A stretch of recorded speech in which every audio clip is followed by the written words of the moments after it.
Upcast, que no te lo cuenten. Escúchalo.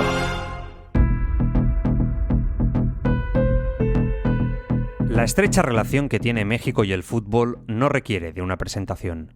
Se trata de una simbiosis perfecta. Quizá los éxitos no sean tan abundantes como en otros países hispanohablantes, pero su pasión es difícilmente igualable. Esto, sin embargo, suponía un problema cuando las que jugaban eran las mujeres. Marbella Ibarra nunca se rindió por conseguir que México fuera un país referente en el fútbol femenino. Se enfrentó a todas las mofas, críticas y amenazas. Fue el escudo, el baluarte y el icono, hasta que la mataron de una forma despiadada, torturada hasta que dejó de respirar. Es el precio a pagar por una causa en la que creyó hasta su último aliento. Paradójicamente, su muerte es lo que a día de hoy hace que ese nombre sea inmortal en el fútbol mexicano. Hola, mi nombre es Joan Prats. Bienvenidos a Crímenes Deportivos, el podcast donde van a parar los casos más negros de la historia del deporte. Un podcast de Upcast, producido por Mar Jiménez y Mar Truco y escrito por Carlos Rojas. Empezamos. Su camino nunca fue fácil. Marbella había crecido como tantos otros jóvenes mexicanos adorando a los iconos del fútbol de su país. Todos, sin embargo, eran hombres. En un país de 130 millones de habitantes en los que destacaba su locura por el balompié, parecía no haber hueco para las mujeres. Se había preguntado por qué tantas veces que ya había aprendido a vivir con esa pregunta. Nadie en su casa supo jamás contestársela. Se conformaba con disfrutar de los partidos de Xolos de Tijuana con los suyos, soñando con jugar en el Estadio Caliente ante casi 30.000 personas. ¿Qué debían sentir los futbolistas masculinos? Seguramente lo más aproximado a un superhéroe en la vida real, algo indescriptible. Y sin embargo, prohibido para las mujeres. Pero Marbella tenía claro que si algún día podía, lucharía por cambiar aquello. Crearía su propio club de fútbol con jugadoras y con aficionados que llenaran las gradas.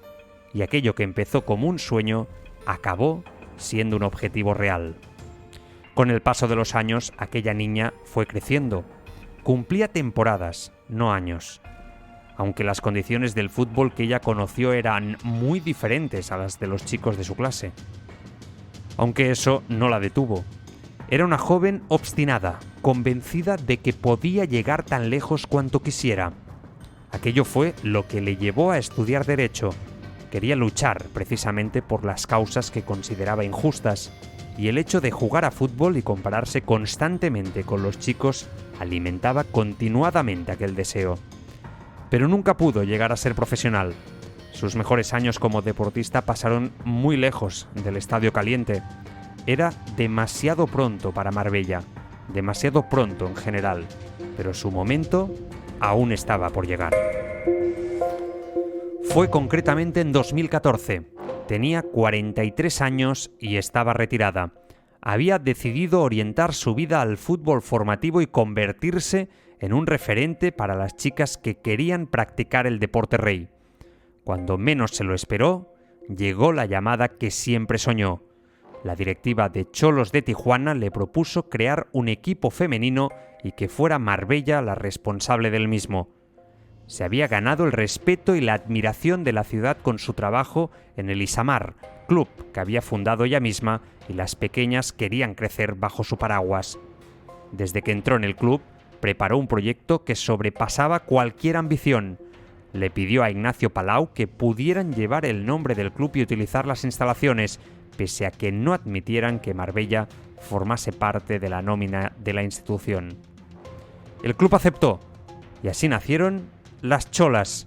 Fue un paso histórico. Le permitieron hacer que despegara su gran meta, y pese a no constar como empleada, siempre fue reconocida en el club por su trabajo para impulsar el deporte entre las mujeres. Ibarra se encargó personalmente de que el equipo participara en una liga en Estados Unidos, la Women's Premier Soccer League, y de que las jugadoras tuvieran becas para poder permitírselo.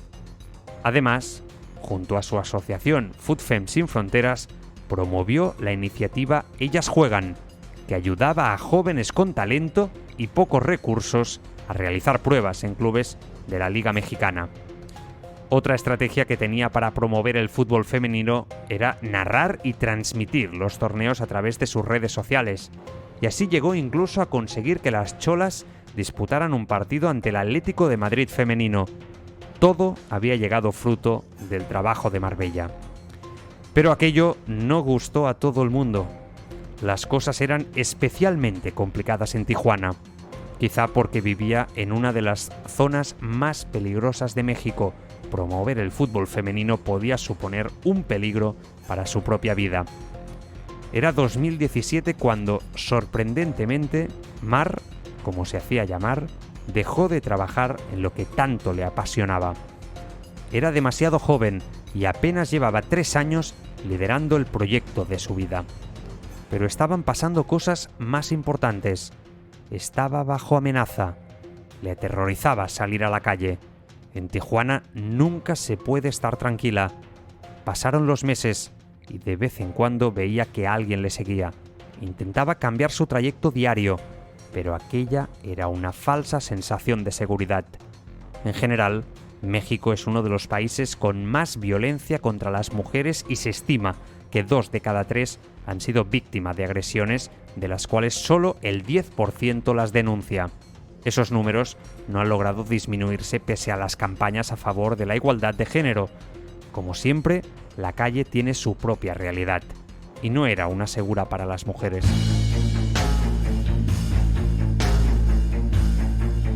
No fue hasta 2018 cuando todo se desbordó.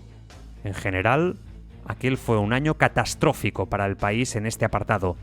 Según un mapa elaborado por María Salguero y publicado por el Huffington Post, hasta el mes de abril de aquel año iban 500 feminicidios, 37 en Baja California, donde residía Marbella, y 339 en el centro del país. Y era una cifra en aumento. En agosto, la cifra total se incrementó hasta 538. Septiembre, por tanto, era un mes todavía más complicado para ser mujer en México, en concreto en Baja California, el estado donde residía Marbella. Fue en uno de aquellos paseos, el 19 de septiembre de 2018.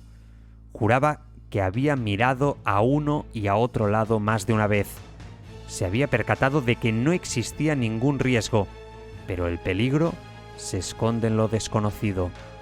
Y cuando menos se lo esperaba, apareció aquella respiración. Jadeaba, se aproximaba con una celeridad obscena. Aquello parecía una cacería, pero Mar quiso mantener la calma. No iba a perder los nervios ni a derrumbarse. Era una mujer fuerte y luchadora, pero ignoraba que lo que estaba a punto de suceder escapaba de su control. Aquel sonido cada vez era más cercano, más siniestro, pero ella no cedió. Aguantó hasta que no tuvo más remedio que correr. De nada sirvió. Tan solo dio los primeros pasos antes de que un brazo le frenase. Estaba condenada. Pensó en gritar, pero la mano de su asaltante salió presta a evitar que hiciera ningún sonido. ¿Qué estaba a punto de pasar allí? ¿Acaso la iban a matar? ¿Su vida acabaría de una forma tan rápida y repentina? Pronto, todo se fundió a negro. El sonido dejó de incordiarle. El peligro ya no estaba. Todo se había esfumado, incluso su propia consciencia. Ni siquiera Mar sabía qué estaba sucediendo. Apcas, que no te lo cuenten. Escúchalo. Se ha cometido un crimen. Tenemos a la víctima y tenemos al principal sospechoso. Ahora es momento para el juicio. Los creadores de Crímenes Ibéricos y Apcas.com te presentan el True Crime Juicios de Crímenes. El podcast donde te narramos los juicios de crímenes más sorprendentes. Bien. Señor Gil Pérez, antes del ingreso del jurado, yo le advertí que si usted quería permanecer en la sala, debía hacerlo en silencio, con respeto y con decoro.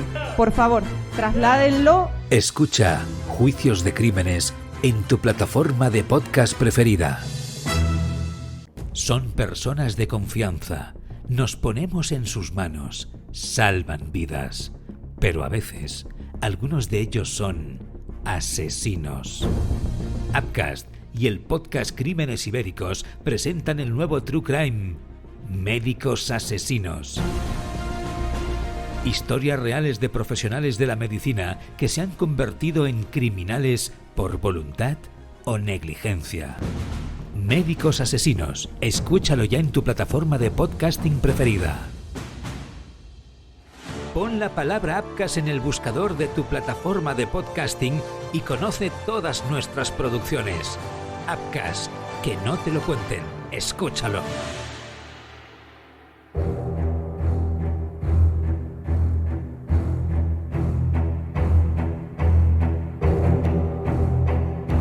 Estuvieron 3 semanas buscándole, pero nadie había visto nada. Típico de Tijuana. Incluso si aquella calle hubiera tenido ojos, los habría cerrado cuando la policía preguntaba por la desaparecida.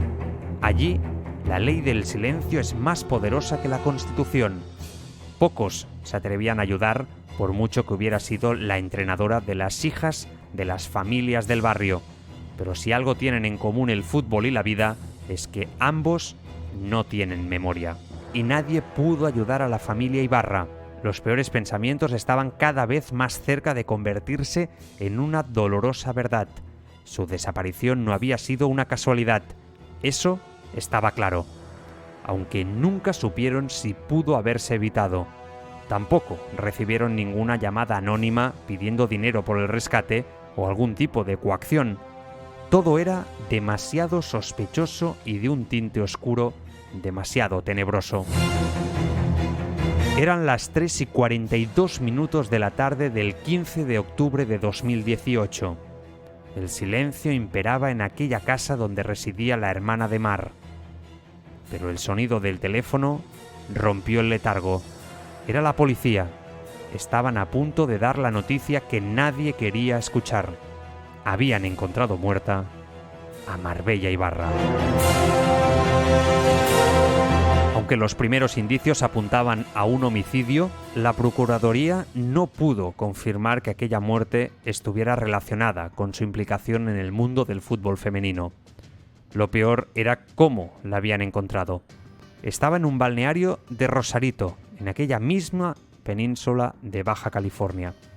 Pero no se encontraba disfrutando de unas vacaciones. Al contrario, estaba debajo de una manta envuelta en plástico, amarrada de piernas y manos y con lesiones en el rostro, el cuello y los muslos. El diagnóstico era claro. Marbella Ibarra no solo había sido asesinada, sino que había sufrido una tortura previa. El fútbol femenino enmudeció. Su obra no solo abarcaba el país de México, sino que algunas de las jugadoras que ella había formado ya estaban jugando en ligas importantes, como era el caso de Charlyn Corral, que ganó el Pichichi por ser la mejor goleadora de la Liga Española con el Levante. Hasta ahí llegaba el legado de Mar, ahora fallecida. La gran mayoría de las estrellas que ella misma había moldeado con su talento le agradecieron todo el trabajo hecho y los avances que permitió su obra. Pero, aunque los agradecimientos y recuerdos estaban muy bien, lo que la familia Ibarra exigía eran respuestas. Y en ese apartado, la cosa se complicaba mucho más. La policía de Tijuana jamás se acercó a la casa de la familia para brindar un relato de lo sucedido. No tenían nada. A priori, no habían restos de ADN, ni huellas dactilares, ni por supuesto, tampoco el arma. Nadie había asistido al asesinato de la entrenadora, pero la familia jamás se creyó aquella versión. ¿Cómo podía ser que no existiera absolutamente ninguna prueba de lo sucedido? Ni que hubiera un perfil del asesino o algo por el estilo. Sobre el papel, la investigación de lo sucedido estaba en marcha, pero nunca había llamadas informando sobre novedades. fue la propia familia la que tuvo que ir recordando a las autoridades para que se implicaran, pero aquel interés jamás fue correspondido. ¿Era miedo? ¿Sigue Tijuana mirando hacia otro lado cuando se trata de feminicidios? Por desgracia, Marbella no fue la primera ni la última. Además de ella, otras muchas mujeres murieron aquel año 2018. Y también algunas deportistas, incluso medallistas olímpicas, personas que dignificaron a su país pese a que éste les fallara. Hoy, más de 4 años después de lo sucedido, el panorama no ha cambiado en absoluto. La familia Ibarra sigue creyendo que la policía no se ha esmerado en resolver el asesinato de Marbella. Las autoridades solo contemplan un homicidio, pero no se atreven a señalar a nadie. Y la investigación se ha apartado por completo. Sin embargo, si hay algo que no ha cambiado es que hoy, ya en 2023, Marbella Ibarra sigue siendo el gran referente del fútbol femenino en México y que el paso del tiempo jamás borrará su huella. Más bien, la reforzará, así como tampoco nadie olvidará que aquella mujer fue asesinada y que la policía de Tijuana miró hacia otro lado.